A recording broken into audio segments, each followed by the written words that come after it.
turismo ruso y el turismo ucraniano es un turismo en auge en las últimas fechas. No en vano, el año 2012 se superaron por primera vez los 100.000 turistas rusos. Y eso hace pensar que, teniendo un incremento de más del 20%, esta temporada, con esa colaboración, entre otros, con Natalie Tours, podremos incrementar la presencia y también el disfrute de numerosos turistas, tanto rusos como ucranianos, que puedan visitar nuestras islas.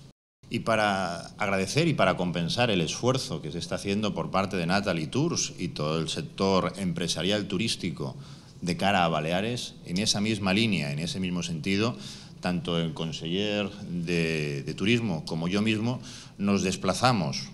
a Moscú hace un par de semanas. Era la primera vez que un presidente del Gobierno de las Islas Baleares iba a la Feria Internacional de Moscú,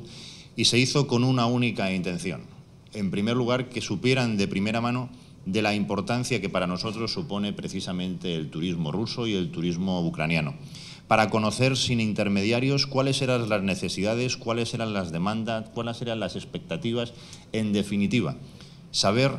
qué les interesa y de qué forma podemos mejorar e incrementar nuestra calidad, nuestra oferta y nuestro producto para ser no solamente más, sino los mejores atractivos para el turista ruso y para el turista ucraniano. El deseo de dejarlo todo aquí en Moscú y trasladar...